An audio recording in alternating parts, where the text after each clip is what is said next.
IVC, Dale Gatefold 33, back with another video. So it's been 2 weeks, I think, since my last video. So yeah, having been 2 months before that, since I made a video. So yeah, I'm churning out the content now. Obviously got back in the swing of things. So this is going to be a thread response video. So Alan at Static Traveller showed a video a while ago now. He's come back and is making videos, which is really great, having had a break for a while. So great channel. Go over there if you haven't been there before. But yeah, Alan did a video where he showed 5 records that no one else has shown on the VC before. So yeah, so I'm just going to respond to that in perhaps in my own way, a kind of themed video of five releases, shall we say, not necessarily 5 records, 5 releases that no one has shown on the VC before. Now obviously I've got no way of checking if anyone has shown these on the VC before, but I'm taking a chance that they haven't. So the theme that I thought I would put on this, so those of you who've followed my channel for a while will know I kind of follow small labels and have kind of been in a sort of synth, yeah, synth kind of furrow or whatever it is for several years now. Yeah, I thought I would show 5 small labels that I kind of buy a lot from. Some of them I buy everything from, near enough. And showcase those. And the first one I'm going to show is and try and show a release that is pretty obscure or rare within that label as much as I can. So the first one I'm going to show is the Fruits de Mer or Fruits de Mer label. So this I've first become aware of this label through the VC. When they first started out. So I think the label started around 2009, 2010. That initially it was all 7-inch singles, all psych rock, really related, and all kind of new, obscure, unheard of bands. Probably then, pretty much a few better known bands doing cover versions of classic 60s psych rock songs. That was the format. Certainly in the early years it tended to follow that format, and there would be a release every few months of a batch of singles that people who follow the label would buy as a kind of, to become a member of their subscribers club, which I am. You pretty much have to buy, as soon as Keith Jones, who runs the label, as soon as Keith announces the next bunch of releases, he announces it first to subscribers, and you kind of have to, well, you don't have to, but if you buy everything, there are kind of exclusive releases, CDs and things like that go with it, as long as you buy everything.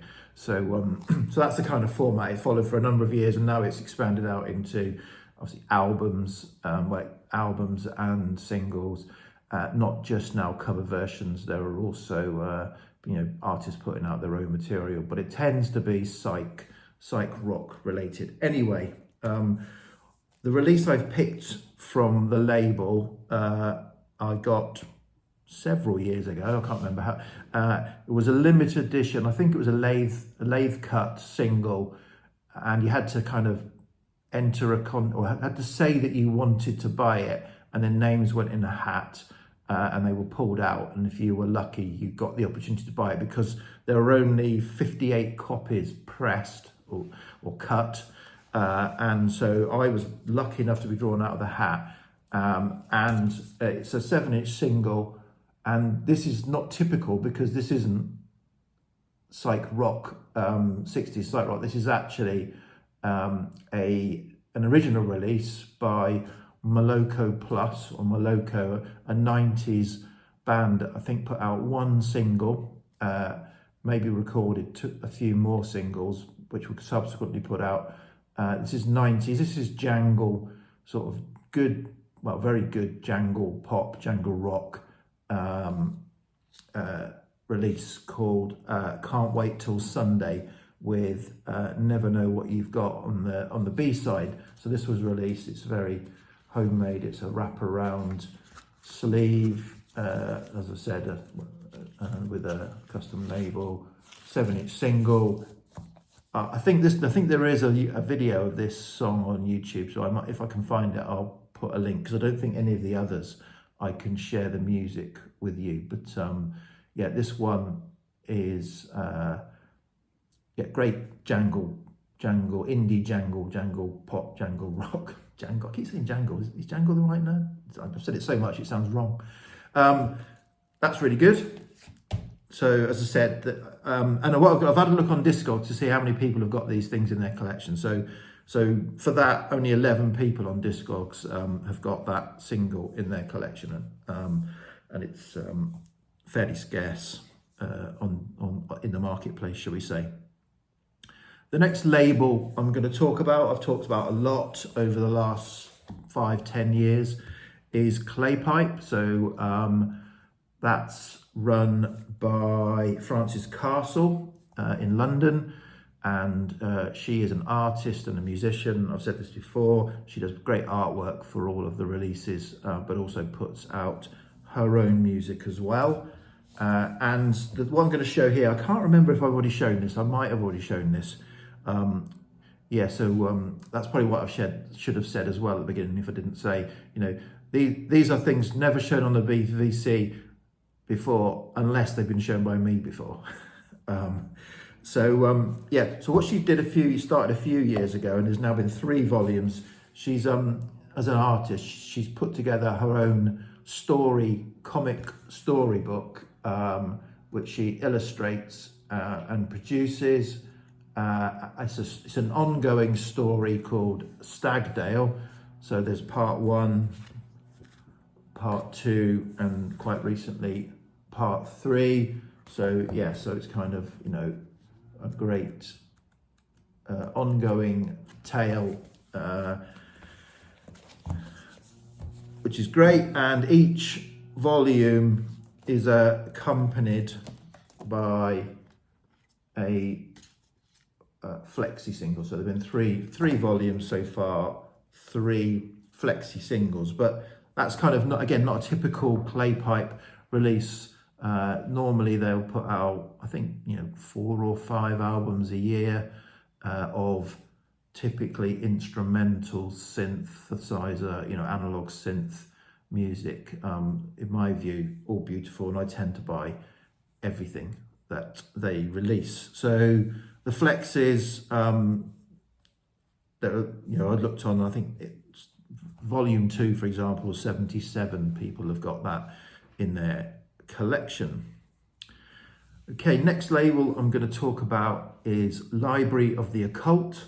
So I've got into those in the last few years, and now kind of got myself in the habit of buying most things they release. Yeah, it's kind of maybe the name suggests, Library of the Occult. It's a little bit dark synth wave, dark wave, dungeon synth, whatever you want to call it. Normally there's a theme, it's maybe some kind of imagined horror soundtrack, that kind of music you can probably imagine. Not always, sometimes it rocks out, sometimes it's a bit more acoustic in places, but typically it's your dark synth wave, imagined soundtrack type stuff. And late last year, the label decided to have its own subscription, but it did it slightly differently to other subscriptions in that you're still only subscribing for the normal releases that they're going to put out. I think they're planning to put out 1 album a month. So what you do is you pay in advance for 6 albums, and you'll get the next 6 or the first 6 albums of 2025. But it's slightly cheaper if you buy all 6 as a one-off payment. You get them a bit cheaper, save on the postage certainly, but also, and it was a subscription of a maximum of 100 subscribers. So I got in early and I'm one of the 100 subscribers, and those records will be printed on a unique colour variant. That's the sort of thing. So you don't get any different music. You get the same music that they're releasing, but it's a unique colour to the subscribers of 100. And then the actual release, which they're normally about 400 or 500 get pressed on their regular releases, will be on a different colour for the normal people to buy. And I've got a little library ticket, subscription library ticket. So this is what I'm showing here is what came. So when I subscribed, paid my money, I got sent through the post. I didn't realise this unique 7 single that only went out to subscribers. So it's the Psychic Circle, which is one of the acts that just puts out albums, and it's Goblin Castle and Forgotten Goblin. Sort of 7-inch single. There's the Library of the Occult logo. So again, not many people, well, maximum of 100 people should have that. According to Discogs, 48 people have got it in their catalogues. But obviously I'm assuming 100 people have got a copy of that. So that's Library of the Occult, great label. Their admin is a little bit frustrating at times. I have to sometimes remind them of things or check with things. They don't communicate brilliantly. So sometimes you have to, they don't tell you when things are delayed all the time. Sometimes they do, sometimes they don't.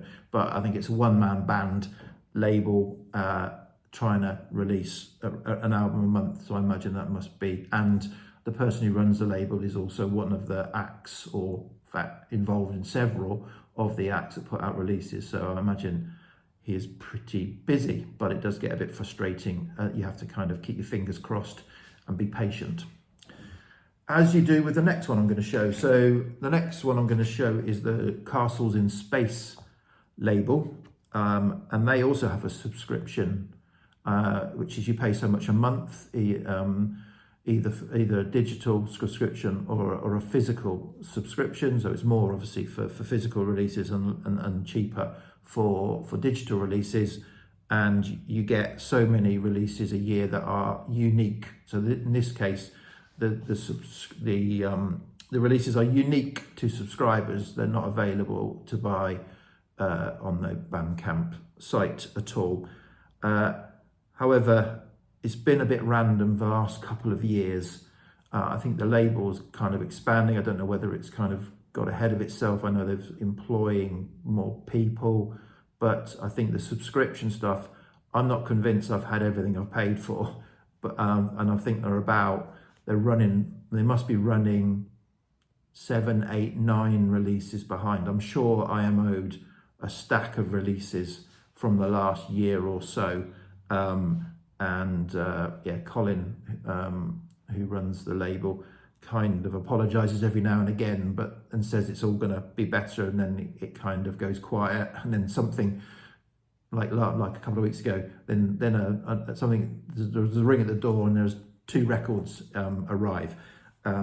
So again, I think it's again, that balance between a growing label and how much time can you commit to it, and do you overextend yourself. But yeah, I'm keeping going with it, but as I said, I've completely lost control of whether I'm up to speed with what I've paid for or not, but I'm just kind of keeping it going for now.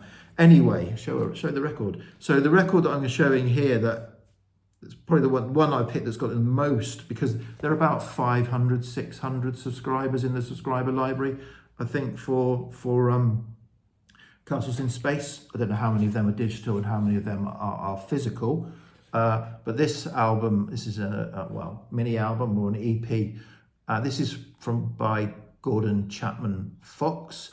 So Gordon Chapman Fox is Warrington Runcorn Newtown development plan that seems to be getting some prominence in the VC.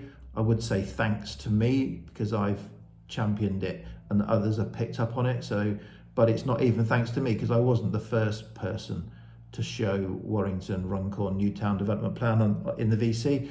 That was John Baggy Hi-Fi, I think, actually got in and showed it first. So I can't take credit for introducing that act, but I've certainly championed that act, and I've got everything that has been released.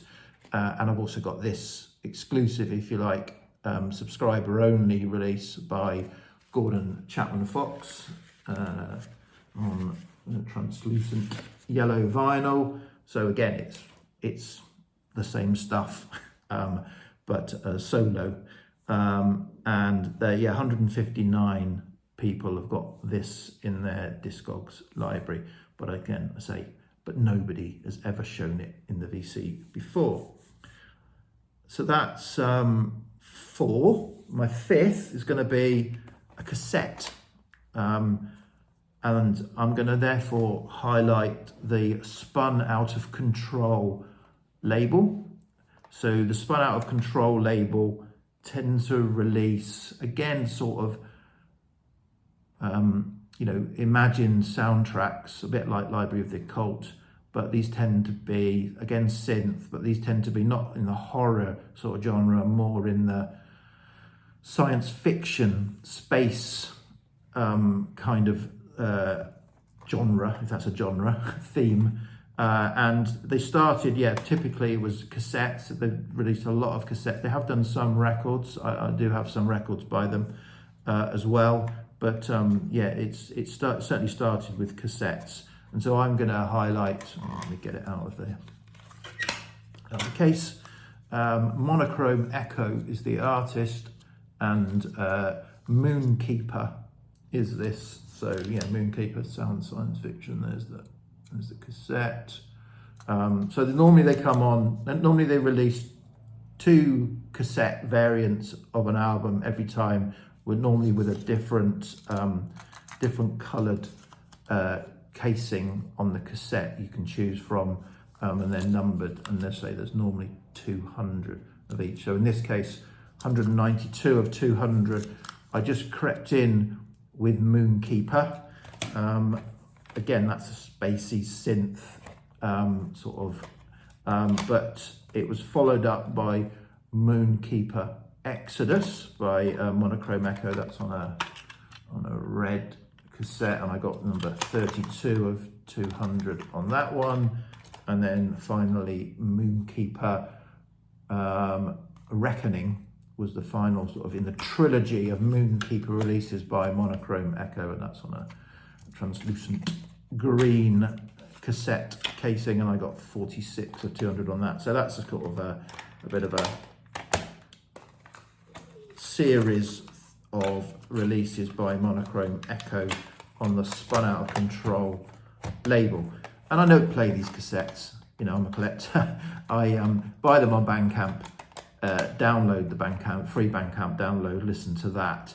But I like to have a physical release, and typically, it would have been £7 for the digital or £9 for the cassette plus postage. So why wouldn't you buy the cassette for an extra couple of pounds and have a physical artifact of the album rather than just a digital download? But it's about the music, and the music is great. So there you go. That's an awful long time talking about not a lot, highlighting or showcasing 5 of the labels that I'm into, that I follow and don't show. I've got loads and loads of releases, and I just stopped showing them on the VC in my finds. I kind of assume no one really cares, but I care, so I'm still collecting them. Okay, cheers VC, bye.